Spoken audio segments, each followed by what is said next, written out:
அந்த மாதிரி டைமில் நம்ம வேனை பயன்படுத்திக்கணும் அப்படின்னா அந்த வேன் வந்து அந்த அந்த வேருக்கு வேரில் தான் அது வளரும். அந்த வேருக்கு தேவையான நீர் சத்துக்களையும் அந்த வேன் கொடுக்கும். ஓகேங்களா? அது மாதிரி அது மட்டும் இல்லாமல் அந்த வேன் வந்து பார்த்திங்கன்னா வேறு மட்டும்தான் வளரும், வேறு எங்கேயுமே விளையாது. அது டேரெக்டாக நீங்கள் அந்த மண்ணில் இனாக்ரேட் பண்ணிங்க அப்படின்னா மண்ணில் இருந்து நேரடியாக என்ன பயிர் இருக்கோ அந்த பயிரில் இருக்கிற வேரை நோக்கி அதை வளர ஆரம்பிச்சிடும். அதோட இருப்பிடமே அதுதான். அந்த வேரில் வளர்ந்தால் மட்டும்தான் அது உயிர் வாழும் அந்த வேன். ஓகே, அந்த வேரில் வளரும்போது அது என்ன பண்ணும் அப்படின்னா மண்ணில் இருக்கக்கூடிய மற்ற பேத்தோஜன்ஸ்னால் என்னென்னா நோய் தாக்கக்கூடிய பாக்டீரியா, ஃபங்கஸ், வைரஸ், இது மாதிரி எந்த ஒரு நோய் தாக்கக்கூடிய எந்த ஒரு நுண்ணுயிரியுமே வளர விடாமல் தடுத்துடும். ஓகேங்களா? அது இல்லாமல் வேர் கரையான். இப்போ இது நல்லா வளரும்போது வேர் கரையான் கிட்ட வந்து வளராது. ஏன்னா இது ஒரு வகையான மைக்ரோலிக் ஆசிடை ப்ரொடக்ஷன் பண்ணும்.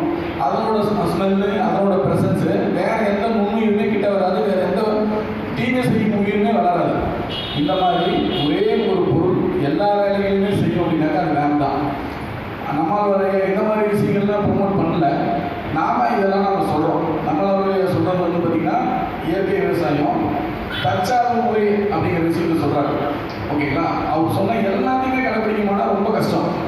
எப்படி அவர் வாழ்வியல் முறையாக எப்படி சொன்னார் அப்படின்னா இந்த மாதிரி ஒரு நாம் வந்து இயற்கை விவசாயத்தில் உற்பத்தி பண்ண பொருளை நமக்குள்ளே பட்டமாற்று பண்ணிக்கணும்லாம் சொன்னார். எப்படின்னா இப்போ ஒரு உதாரணத்துக்கு ஒருத்தர் கத்திரிக்காய் பயிரிடுறாரு. அந்த கத்திரிக்காய் வந்து ஃபஸ்ட்டு அவர் வீட்டுக்கு உபயோகப்படுத்திக்கணும், அடுத்து அவர் தெருவில் இருக்க மக்களுக்கெல்லாம் உபயோகப்படுத்தணும், பங்காளிகளுக்கெல்லாம் கொடுக்கணும், அந்த ஊரில் இருக்கவங்களுக்கெல்லாம் கொடுக்கணும். அது போக மீதி இருக்கிறத சந்தைக்கு எடுத்துகிட்டு போயிட்டு கத்திரிக்காயை கொடுத்துட்டு வெண்டைக்காயை வாங்கிட்டு வந்துடணும். ஓகேங்களா? இதெல்லாம் வந்து ஒரு தற்கால முறை. அப்போ அதெல்லாம் செட் ஆச்சு. இப்போ கொஞ்சம் மக்கள் டிஜிட்டல் பரிவர்த்தனை, பைட்டோகாயின், அந்த மாதிரி எங்கேயுமே போயிட்டு இருக்கோம். இந்த சூழ்நிலைக்கு செட் ஆகணும்னா கொஞ்சம் கஷ்டம். அவர் சொன்னதில் நல்ல விஷயங்களை அப்படியே எடுத்துப்போம். அவர் சொன்னதை எல்லாத்தையுமே கடைப்பிடிக்கணும்னா கஷ்டம்.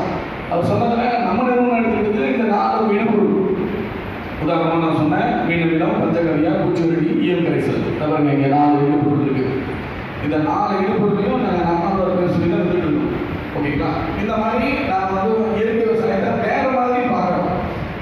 முதல்ல மக்களை வந்து விவசாயத்துறையில் ஆரோக்கியமான உணவு உற்பத்தியை உறுதி செய்கிறது.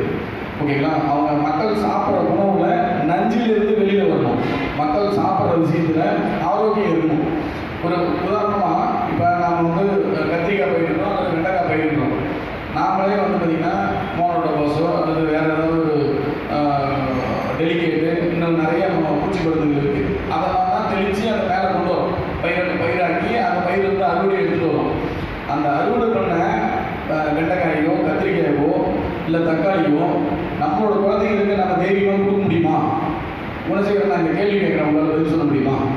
நம்ம தோட்டத்தில் விளையிற கத்திரிக்காயோ வெண்டைக்காயோ டெலிகேட் வாங்கி நீங்களே உங்கள் கண் முன்னாடி அடிச்சுட்டு அதே அறுவடையை உங்கள் குழந்தைங்களுக்கு கொடுக்க முடியுமா உங்களால்?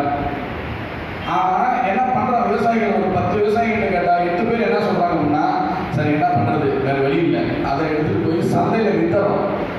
எங்களுக்கு தெரியாமல்